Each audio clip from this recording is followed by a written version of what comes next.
பிரேசலால் நாள் 119 தியான பகுதி 1 சாமுவேல் 3ஆம் அதிகாரம் மற்றும் 4ஆம் அதிகாரம். 3ஆம் அதிகாரத்தை வாசிப்போமானால் அதில் அந்நாட்களிலே கர்த்தருடைய வசனம் அபூர்வமாய் இருந்தது, பிரத்யட்சமான தரிசனம் இருந்ததில்லை. அதாவது ஏலியின் நாட்களில் கர்த்தருடைய வசனம் அபூர்வமாய் இருந்ததாம். வேதம் இருந்தது, ஆனால் தேவ ஜனங்களுக்கு வசனம் கிடைக்கவில்லை. அவைகள் அபூர்வமாய் தான் கிடைத்ததாம். காரணம் என்னவென்றால் பிரத்யட்சமான தரிசனம் இல்லாதிருந்தது. அதாவது வேதம் இருந்தது, அவைகளை தேவனுடைய சமூகத்தில் காத்திருந்து சத்தியங்களை பெற்றுக்கொண்டு வெளிப்படுத்துகிற தேவனுடைய தாசர்கள் இல்லாதிருந்தார்கள். ஏலியின் குமாரர்களும் துன்மார்க்கராய் இருந்தது நிமித்தமாக தரிசனம் கிடைக்கவில்லை. இந்த நாளிலும் கூட அநேக உபதேசங்களை நாம் கேட்க முடியும், ஆனால் அவைகளில் தரிசனங்களும் வெளிப்பாடுகளும் சத்தியங்களும் இல்லாத உபதேசங்களாகும். அவைகளை கேட்பதினால் நம்முடைய வாழ்க்கையில் எந்த ஒரு மாற்றமே உண்டாகாது. ஏலி தன்னுடைய ஸ்தானத்திலே படுத்துக் கொண்டிருந்தான். அவன் பார்க்க கூடாதபடிக்கு அவனுடைய கண்கள் இருளடைந்திருந்தது. அதாவது பெரிய சபையின் தலைவராக ஏலி இருக்கிறார். அவரால் கூட வேத சத்தியத்தை உணர்ந்து கொள்ள முடியாதபடிக்கு அவருடைய கண்கள் குருடாக்கப்பட்டிருந்தது. எனவேதான் கர்த்தருடைய வசனம் என்பது அந்த நாட்களில் மிகவும் அபூர்வமாய் இருந்தது. தேவனுடைய பெட்டி இருக்கிற கர்த்தருடைய ஆலயத்திலே தேவனுடைய விளக்கு அணைந்து போகும் முன்னே சாமுவேலும் படுத்துக் கொண்டிருந்தான். அதாவது விளக்கு அணைவதற்கு முன்பாக சாமுவேல் படுத்துக் கொள்வானாம். ஆண்டவராகிய தேவன் ஆசாரியரிடத்தில் சொன்ன வார்த்தை என்னவென்றால், விளக்கானது அணையாமல் எரிந்து கொண்டே இருக்க வேண்டும் என்றே சொன்னார். ஆனால் இங்கேயோ விளக்கானது அணைந்து போகுமாம். அப்படி என்றால் அந்த நாட்களில் அவர்கள் தேவனுடைய ஆவியானோர் செயல்படுவதற்கு இடம் கொடாதபடிக்கு ஆவியானுடைய அபிஷேகத்தை அவித்து போட்டார்கள், அணைத்து போட்டார்கள். அப்படி ஆவியானுடைய செயல்பாடுகள் இல்லாததினாலேயே அவர்கள் துணிகரமாய் பாவம் செய்தார்கள். வசனத்தை குறித்த வெளிப்பாடுகள் இல்லாமல் போனது. வசனம் அபூர்வமாயிருந்தது. அப்பொழுது ஒரு நாள் கர்த்தர் சாமுவேலை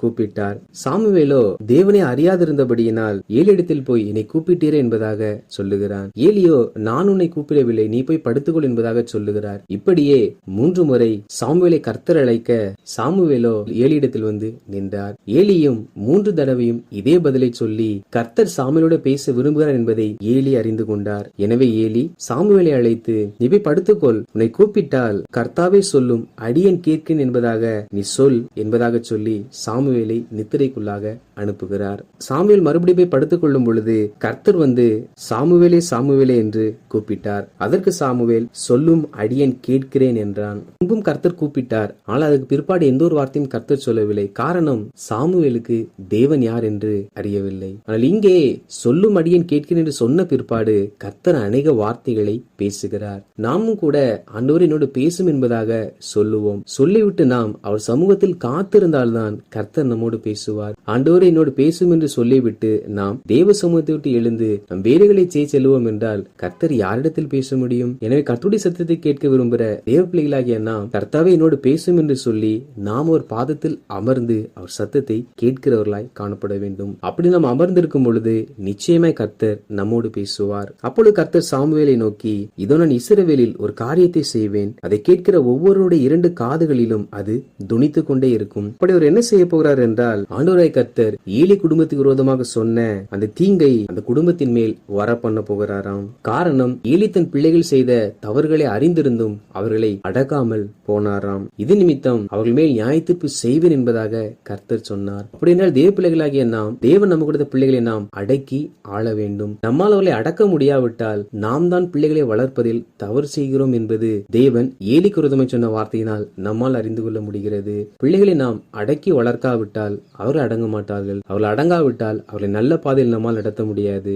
இது நிமித்தம் அவர்கள் மாத்திரமல்ல, அவர்களை சரியாக வளர்க்காத பெற்றோரும் நியாய தீர்ப்பு தண்டனைக்கு உட்படுவார்கள். இதற்கு பிற்பாடு சாமுவேல் நித்திரை செய்து காலையில் எழுந்திருந்தான். ஏலி சாமுவேலை அழைத்து கர்த்தர் சொன்ன வார்த்தைகளை தனக்கு சொல்லும்படி கேட்க சாமுவேலையும் ஒன்றையும் மறைக்காமல் எல்லா காரியங்களையும் அறிவித்தான். இதற்கு பிற்பாடு சாமுவேல் வளர்ந்தான். கர்த்தர் அவனோடு கூட இருந்தார். அவர் தம்முடைய எல்லா வார்த்தைகளிலும் ஒன்றையாகிலும் தரையிலே விழுந்து போக விடவில்லை. அதாவது கர்த்தர் சாமுவேல் இடத்தில் என்னென்ன வார்த்தைகள் சொன்னாரோ அந்த வார்த்தைகள் ஒரு வார்த்தையிலும் தவறி போகாதபடிக்கு இந்த வார்த்தைகள் எல்லாமே கர்த்தர் நிறைவேற்றினாராம். இது நிமித்தமாக சாமுவேல் கர்த்தருடைய தீர்க்கதரிசிதான் என்று தான் முதல் பேர்சேபா மட்டுமுள்ள எல்லா இஸ்ரவேல் ஜனங்களுக்கும் விளங்கினது. 4ஆம் அதிகாரத்தை நாம் வாசிப்போமானால் அதில் இஸ்ரவேலர் பெலிஸ்தருக்கு விரோதமாக யுத்தம் செய்யும்படி பாளையம் இறங்கினார்கள்.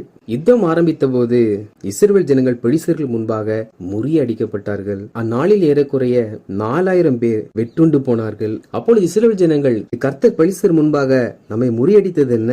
கர்த்தருடைய பெட்டியை கொண்டு வருவோம், அது நம்மை நம்முடைய பகைஞரின் கைக்கு நீங்களாக்கி ரட்சிக்கும்படி நம்முடைய நடுவில் வரவேண்டியது என்று சொல்லி உடன்படிக்கை பெட்டி எடுத்துக்கொண்டு மறுபடியும் யுத்தத்திற்கு செல்லுகிறார்கள். உடன்படிக்கை பெட்டி என்பது வேத கற்பலகைகள் அடங்கின பெட்டியாகும். அவைகள் இந்த நாட்களில் நாம் கரத்தில் வைத்திருக்கிற பரிசுத்த வேதாகமத்திற்கு முன்னடையாளமாகும். அந்த நாட்களில் இஸ்ரவேல் ஜனங்கள் எதை செய்தாலும் உடன்படிக்கை பெட்டிக்கு முன்பாக வைத்தே செய்வார்கள். அதே போலதான் தேவ ஜனங்களாகிய நாம் எதை செய்தாலும் கர்த்தருடைய வேத வசனத்தை முன்பாக வைத்தே நாம் செயல்படுகிறோம். இவர்கள் யுத்தத்திலே முறிந்தோடின பொழுது உடன்படிக்கை பெட்டியை எடுத்துச் செல்லுகிறார்கள். இன்னும் சில கிறிஸ்தவர்கள் பயம் வந்தால் வேதாகமத்தை தலைமாட்டில் வைத்துக் கொள்வார்கள். காரணம், வேதாகம் கரத்தில் இருந்தால் எந்த ஒரு பிசாசும் தொடாது என்பது அவருடைய நம்பிக்கையாகும். வேதாகமம் நம் கரத்தில் இருப்பதினால் பிசாசு நம்மை சுலபமாக ஜெயித்து விடுவான். வேத வசனம் என்பது நம்முடைய இருதயத்திலும் நம்முடைய வாழ்க்கையிலும் காணப்பட வேண்டும். பிசாசானவன் வேதத்தை பார்த்தவன் பயப்படுகிறவன் அல்ல. இந்த வேத வசனமானது நம்முடைய வாழ்க்கையை மாறும் என்றால் தான் பிசாசானவன் பயப்படுவான். அப்படி கர்த்தருடைய பெட்டி பாளையத்துக்கு வருகிற போது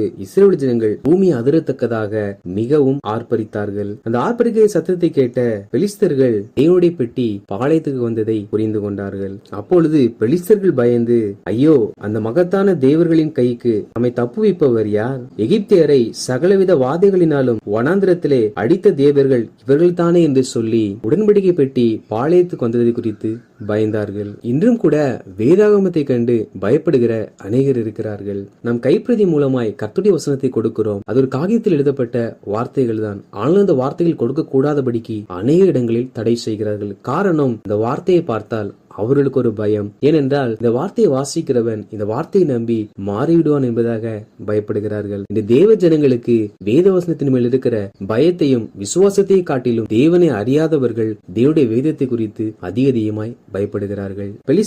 பெலிஸ்தரே திடன் கொண்டு புருஷர் போல் நடந்து கொள்ளுங்கள் என்று சொல்லி தங்களை ஆறுதல் படுத்திக் கொண்டு இஸ்ரவேல் ஜனங்களுக்கு விரோதமாய் யுத்தம் செய்கிறார்கள். நடந்த காரியம் என்னவென்றால், இஸ்ரவேலர் முறிந்து அவரவர் தங்கள் கூடாரங்களுக்கு ஓடி போனார்கள். அந்நாட்களில் இஸ்ரவேல் ஜனங்கள் 30,000 பேர் விழுந்தார்கள். இஸ்ரவேல் ஜனங்கள் வெட்டி இருந்தால் கர்த்தர் நமக்கு துணை செய்வார் என்பதாக நினைத்தார்கள். இன்று நாமும் கூட நம் சபைக்கு சென்றால் கர்த்தர் நம்மை ஆசீர்வதிப்போம் என்பதாக நினைக்கிறோம். தேவனுடைய வார்த்தையானது நம்முடைய இருதயத்திலும் நம்முடைய வாழ்க்கையிலும் காணப்பட வேண்டும். அப்படி வசனத்தை நம் இருதயத்திலும் நம் வாழ்க்கையை நாம் செயல்படுத்துவோமானால் மாத்திரம்தான் கர்த்தர் நமக்கு ஜெயித்து தருகிற தேவனாய் இருக்கிறார். வேதாகமம் வீட்டில் இருப்பதினால் நமக்கு எந்த ஒரு நன்மையும் உண்டாக போவதில்லை. நாம் அவைகளை ஒவ்வொரு நாளும் எடுத்து வாசிப்போமானால் இந்த வேத வசனமானது அநேக நன்மைகளை ஜெயித்து நம்முடைய வாழ்க்கையில் நமக்கு பெற்று தரும். தேவனுடைய பெட்டி விரோதிகளால் பிடிக்கப்பட்டது. ஏலின் 2 குமாரராகிய ஓப்னியும் பினெகாசும் அந்த யுத்தத்தில் மாண்டார்கள். கர்த்தர் தேவனுடைய மனுஷனை கொண்டு ஏலிக்கும் சாமுவேலுக்கு வெளிப்படுத்தின வார்த்தையின்படியே ஏலியின் 2 குமாரர்களும் இறந்து போனார்கள். அப்பொழுது யுத்தகளத்திலிருந்து ஒருவன் ஓடி வந்து ஏலியிடத்தில், இஸ்ரவேலர் பெலிஸ்தர் முன்பாக புரிந்தோடி போனார்கள், ஜனங்களுக்குள்ளே பெரிய சங்காரம் உண்டாயிற்று, உம்முடைய குமாரராகிய ஓப்னி பினெகாஸ் என்னும் இருவரும் இறந்து போனார்கள், தேவனுடைய பெட்டியும் பிடிபட்டு போயிற்று என்பதாக அறிவிக்கிறான். அந்த சமயத்தில் ஏலி 98 வயது உள்ளவனாய் இருந்தான். அவன் பார்க்க கூடாதபடி அவன் கண்களும் மங்களாயிருந்தது. எனவே ஏலி அமர்ந்திருந்த ஆசனத்திலிருந்து மல்லாக்காய் சாய்ந்து விடரை முறிந்து செத்து போனான். அந்த சமயத்தில் பினெகாசின் மனைவி நிறைமாத கர்ப்பிணியா இருந்தாள். தன் கணவரும் இறந்து போனதை கேள்விப்பட்டவுடன் அவள் பிரசவித்து ஒரு ஆண் குழந்தை பெற்றெடுத்தாள். அவள் மரணத்துக்கு ஏதுவாக அந்த நிலையில் இருந்தபோது பயப்படாதே, ஆண் குழந்தை பெற்றாள் என்பதாக அவளுக்கு அறிவித்தார்கள். அவளோ அதற்கு ஒரு பதிலும் சொல்லவில்லை. அதன் மேல் தன் சிந்தை வைக்கவும் இல்லை. காரணம் என்னவென்றால் அந்த நாட்களில் அவர் கணவரும் மாமனாரும் இறந்து போனார்கள். தேவனுடைய பெட்டி பிடிப்பட்டதையும் தன் மாமனாரும் தன் கணவரும் இறந்ததையும் அறிந்தபோது மகிமை இஸ்ரவேலை விட்டு போயிற்று என்று சொல்லி அந்த பிள்ளைக்கு இக்கபோத் என்பதாக பெயரிட்டாள். அதாவது தேவனுடைய பெட்டி பிடிபட்டு போகுமானால் மகிமை இஸ்ரவேலை விட்டு அற்று போகுமாம். அப்படி என்றால் வேதவசனமானது நாம் வாசிக்காமல் நம் இல்லத்தில் எந்த ஒரு பயனும் இல்லாத ஒரு வெறும் புஸ்தகமாய் இருக்கும் என்றால் நம்முடைய வாழ்க்கையை விட்டு தேவ மகிமை நீங்கி போய்விடும். அப்படின்னா நம்முடைய வாழ்க்கையில் தேவ மகிமை பிரதிபலிக்க தேவ பிள்ளைகளாகிய நாம் தேவ வசனத்தை ஒவ்வொரு நாளும் வாசிக்கிறவர்களாக அதை கை கொண்டு நடக்கிறவர்களாக காணப்பட வேண்டும். வாசித்த இந்த அதிகாரிகளின்படி கர்த்தர் ஜனங்களாகிய நாம் பரிசுத்த ஆவியுடைய துணையோடு கூட வேத வசனங்களை வாசிப்போம். அப்பொழுது வசனத்தை குறித்த தரிசனம் உண்டாகும், வசனம் வெளிப்படும். மேலும் தேவனுடைய வார்த்தைகளை கேட்க கர்த்தாவே சொல்லும் என்று சொல்லி அவர் சமூகத்தில் காத்திருந்து ஒவ்வொரு நாளும் இந்த வேத வசனத்தை வாசித்து தியானித்து அதன்படி வாழ்வோம். அப்படி நம் வேத வசனத்தின்படி வாழ்வோம் என்றால் ஒரு நாளும் தேவ மகிமை நம்மை விட்டு விலகாது. நாம் செய்கிற எல்லாவற்றிலும் கர்த்தர் நமக்கு பூரண ஜெயத்தை தருவார். கர்த்தர் தாமே அவருடைய மகிமையிலிருந்து வேதாகமத்தை வாசிக்க பிரகாசமுள்ள மனக்கண்களை நமக்கு தந்தருளுவாராக. ஆமேன்.